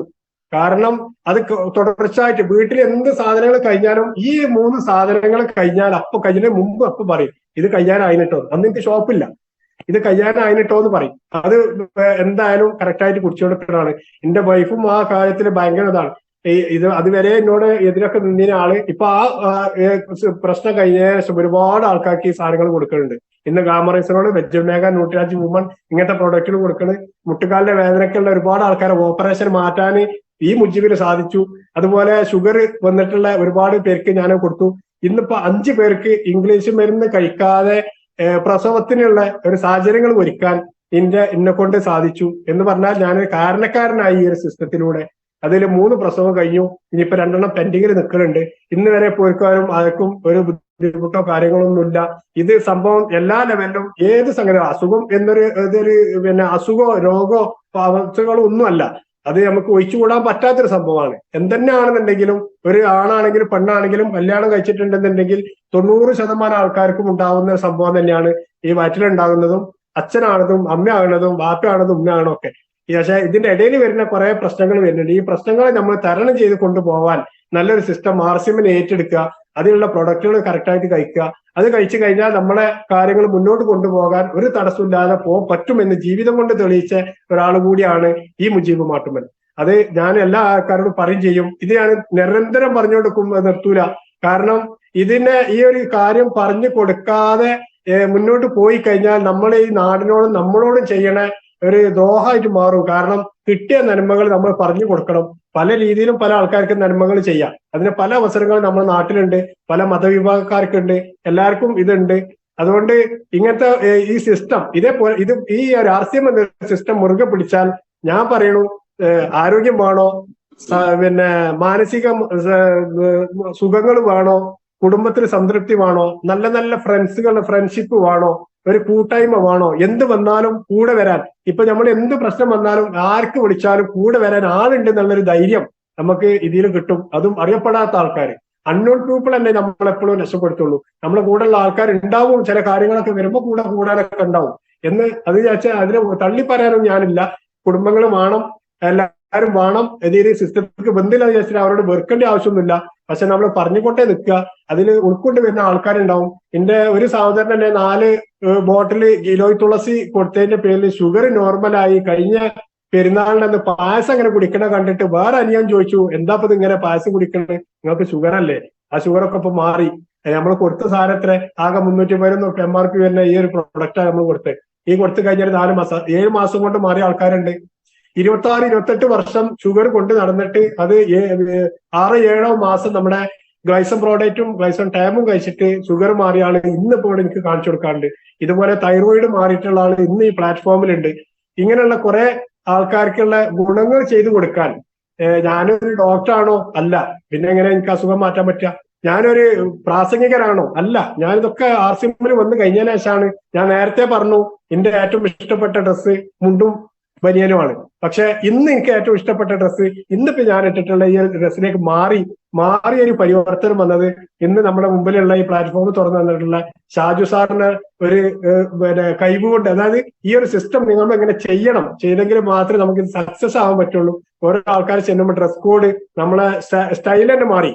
കാരണം ഓരോ രീതികൾ, സംസാര രീതി, നമ്മളെ അരീക്കോട് ഒക്കെ എന്ന് പറഞ്ഞാൽ നമ്മളെ മലപ്പുറം ഭാഷ തന്നെ വേറെ ലെവലാ. മജീദ് സാറിനൊക്കെ അറിയാം, നമ്മുടെ രീതി വേറെ. പക്ഷെ ഞാൻ സംസാരിക്കുന്ന രീതി ഇപ്പൊ എന്താണ്, ഞാൻ തന്നെ എന്നോട് തന്നെ ചോദിക്കുന്ന കാര്യമാണ്, എങ്ങനെയൊക്കെ സാധിച്ചു. ഈ സാധിച്ചത് സിസ്റ്റം നമ്മളെ മാറ്റിയതാണ്. അതുകൊണ്ട് ആർസിഎം എന്നൊരു സിസ്റ്റം മുറുകെ പിടിച്ചാൽ എല്ലാ സംഗതികളും നടക്കും. എന്താണോ നടക്കേണ്ടതെന്നുള്ളത് സാറ് ഞാൻ അടുത്ത ബെല്ലടിക്കുന്നതിന് മുമ്പ് ഞാൻ നിർത്താൻ പോവാണ്. കാരണം ഇത് എനിക്ക് അല്ലാതെ നിർത്താൻ കഴിയൂല. ഞാൻ ഫുൾ സ്റ്റോപ്പ് ഇട്ട് പോവല്ല, എന്റെ അത് ഞാൻ വീണ്ടും തുടരും. എനിക്ക് എന്റെ കാര്യങ്ങളൊന്നും പറഞ്ഞു കഴിഞ്ഞിട്ടുള്ള ഒരു ഭാഗത്തേക്ക് എത്തിയിട്ടുള്ളൂ. കാരണം ഒരുപാട് കാര്യങ്ങൾ എനിക്കിതിന് പറയാനുണ്ട്. ഇത് 4 ആൾക്കാരെ അറിയിക്കുക എന്നുള്ളത്, ഞാൻ ഈ പ്ലാറ്റ്ഫോമിൽ അറിയിക്കുക എന്നുള്ളത് മാത്രമല്ല, നമ്മൾ ഈ സിസ്റ്റത്തിൽ അറിയിക്കുക എന്ന് മാത്രമല്ല, ഇത് ഒരുപാട് ആളിലേക്ക് എത്തേണ്ട സംഗതിയാണ്. എത്തിക്കും വേണം. എന്നെങ്കിലേ ഇതിന്റെ മാറ്റങ്ങൾ നമുക്ക് കൊണ്ടുവരാൻ പറ്റുള്ളൂ. ഇപ്പോ റംസാൻ കാലം മുന്നോട്ട് വന്ന് നിൽക്കുകയാണ്. നമ്മളെ നാട്ടിലിപ്പോ മല്ലി, മുളക്, മഞ്ഞൾ മത്സരിച്ച് മില്ലിന്ന് പുറത്തുനിന്ന് വാങ്ങി ഉണക്കി പൊടിച്ചിട്ട് മില്ലിന്ന് കൊണ്ടുവന്ന് ഭരണിയിലാക്കി അടുത്ത വർഷം 1 വർഷം വരെ ഉപയോഗിക്കാനുള്ള സാധനം ഭരണിയിലാക്കുന്ന തിരക്കിലാണ്. ഞാനൊന്ന് പറയുന്നു, ഈ ചെയ്യുന്ന ആൾക്കാരെല്ലാരും ഈ ഓരോ പാക്കറ്റ് 200 ഗ്രാമിന്റെ പാക്കറ്റ് ഉണ്ട്, ചെറിയ ചെറിയ പാക്കറ്റുകൾ. ആ പാക്കറ്റ് മാത്രം യൂസ് ചെയ്തിട്ട് ഈ നമ്മളെ നമ്മളതിന് മലപ്പുറം ഭാഷയിൽ കാഞ്ഞ വയറ്റിക്ക് നമ്മൾ ഈ മാതിരി പ്രൊഡക്റ്റ് കയറ്റി കഴിഞ്ഞാൽ നമ്മൾ ആമാശം എന്തായാലും പണി മുടക്കും. അതിന് എന്ത് ഗുളിക കുടിച്ചിട്ടും കാര്യമല്ല, നമ്മളെ പണം പോകും.